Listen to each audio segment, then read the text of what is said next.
कहावत है, दूध का जला मट्ठा भी फूक फूक कर पीता है। ये कहावत जनपद मैनपुरी में साबित होते। नगर पालिका परिषद मैनपुरी चेयरमैन पद के लिए बीते 4 मई को हुए निकाय चुनाव में भारतीय जनता पार्टी के कार्यकर्ताओं द्वारा शासन प्रशासन की मिलीभगत के चलते मतदान के दौरान बूथ कैप्चरिंग का मतदान किया गया, जिसके कई वीडियो वायरल हुए। इसके बाद भी जिला प्रशासन ने बूथ कैप्चरिंग करने वालों के विरुद्ध कार्यवाही नहीं की, जिससे दूध के जले प्रत्याशी अब मतगणना को लेकर बड़े सतर्क दिखाई दे रही हैं। विपक्षी पार्टियों और निर्दलीय प्रत्याशियों अब मतगणना को लेकर बड़े सतर्क दिखाई दे रही हैं। विपक्षी पार्टियों निर्दलीय प्रत्याशी ने आरोप लगाया, जिस तरह से जिले के आला अधिकारी, निर्वाचन अधिकारी, चुनाव अधिकारी ने मिलीभगत कर भारतीय जनता पार्टी के प्रत्याशी को जिताने के लिए सारी हदें तोड़ दी और जमकर बूथ कैप्चरिंग कराई। इसके बावजूद भी भारतीय जनता पार्टी को चुनाव हारने का डर सता रहा है। नेहा गुप्ता के अलावा अन्य निर्दलीय चेयरमैन पद प्रत्याशी ने एकजुट होकर ब्लॉक परिसर में प्रेस वार्ता करते हुए आरोप लगाया कि प्रशासन मतगणना के दौरान धांधली कराते हुए भारतीय जनता पार्टी के प्रत्याशी को जिताने का काम कर सकता है। सभी प्रत्याशी ने मतगणना को निष्पक्ष कराने की मांग की। वहीं निर्वाचन आयोग से डीएम अविनाश कृष्ण सिंह के अलावा चुनाव अधिकारी नवोदिता शर्मा द्वारा मतगणना न कराकर अन्य अधिकारी से मतगणना कराने की मांग की। जो ना विरोध कर रहे हैं, क्या जताना चाह रहे हैं मीडिया को? मैं नेहा गुप्ता की बात से बिल्कुल सहमत है और मैं उनको भी समर्थन कर रही हूँ। क्या वाकई में जो ना बूथ कैप्चरिंग की गई है? बिल्कुल की गई है। अब क्या चाहती हैं? उस समय तो हम भी मौजूद थे। नहीं तो आप क्या चाह रहे हैं? हम भी चाहते हैं कि दोबारा चुनाव किए जाएं। मतगणना निष्पक्ष हो, या तो दोबारा चुनाव किए जाए। होकर यहाँ प्रेस वार्ता की है, आरोप लगाया जा रहा है कि मतगणना में भी धांधली होगी, आपका क्या मानना है? बिल्कुल धांधली होगी। हर जगह तो उन्होंने लूटपाट की है, किसी कोई परवाह नहीं कर रहे हैं। पुलिस तो उनसे मिली हुई, प्रशासन सारा उनका सपोर्ट कर रहा है। एसडीएम हम लोग को दिखाने के लिए आती थी, लेकिन वो सब उन्हीं का ही सपोर्ट करते थे। हमने कहा सर ऐसा कैसे हो रहा है? बोले बस अब क्या करें, हमारी मजबूरियाँ हैं। मतलब ये बोल रहे थे? हाँ बिल्कुल ये बोल रहे थे, लेकिन ये नहीं बता रहे थे कि कैसी मजबूरियाँ हैं। बस कैसे बोले कुछ नहीं, बस प्रशासन वाला था, जिसकी सत्ता है उसी का काम है। हम लोगों को कौन चुनने वाला, क्या कोई आप लोग यहाँ आज इकट्ठे हुए हैं जी, क्या बात है जिसके चलते प्रेस वार्ता रखी गई है? हमारी संग जो अन्याय हुआ है निर्दलीय प्रत्याशियों और अनिर्दलीय प्रत्याशियों के संग जो अन्याय हुआ है, उसके तहत हम सब इकट्ठे हुए और अपनी बात को रखना चाहते हैं। क्या कहना चाह रहे हैं आप? बस उन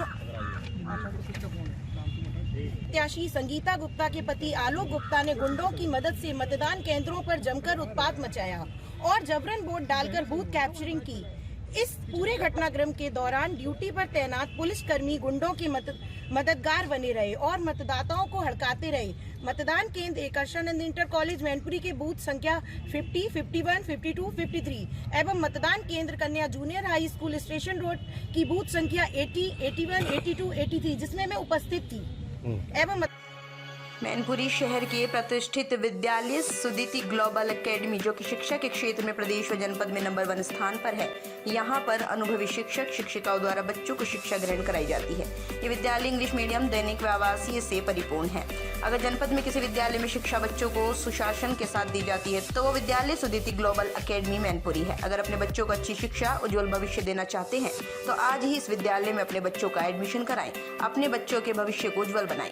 एक ऐसा विद्यालय है जहां बच्चे को संस्कार के साथ साथ इंग्लिश मीडियम में पढ़ाई कराना चाहते हैं। हम बच्चे में फिजिकल के साथ साथ दूसरी सभी एक्टिविटी में उसको पार्टिसिपेट कराते हैं। सुदीति ग्लोबल एकेडमी ऐसे बच्चे चाहते हैं तो देश को प्यार करें, देशभक्ति जिनके अंदर पूरी तरह से भरी हुई हो, जो अपने देश को प्यार के साथ साथ अपने परिवार को, अपने माता पिता को भगवान के रूप में माने, गुरु को भगवान के रूप में माने, जो संसार में जाकर एक पॉजिटिव एनर्जी फैलाए। सुदीति ग्लोबल एकेडमी मेरे माता पिता और आदरणीय मदन लाल जी का आशीर्वाद मेरे साथ है, तो इसलिए मैं आप सबसे कहता हूँ आइए और सुदीति ग्लोबल एकेडमी को एक बार देखिए और अपने बच्चे का भविष्य उज्जवल बनाइए। धन्यवाद। विद्यालय में बच्चों के लिए आरओ के पानी की व्यवस्था, खेलने के लिए प्लेग्राउंड की व्यवस्था, बैठने के लिए पर्याप्त सीट की व्यवस्था, बच्चों के लिए लैब की व्यवस्था, लाइब्रेरी की व्यवस्था, बच्चों को लाने ले जाने के लिए वाहन की व्यवस्था के अलावा आदि सभी प्रकार की व्यवस्थाओं से विद्यालय परिपूर्ण है।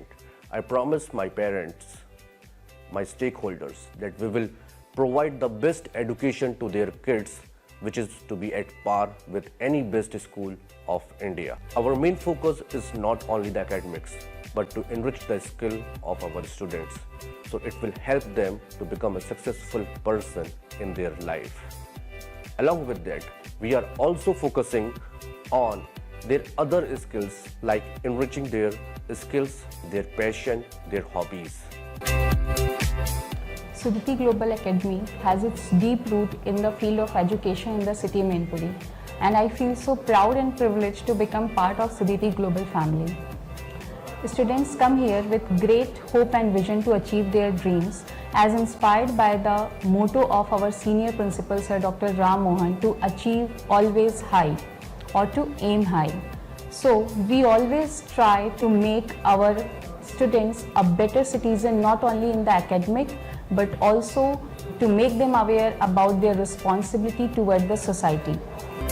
Along with academics, we are also giving a value education to our kids with the Sanskriti and culture of our country, our Mahan Desh Bharat.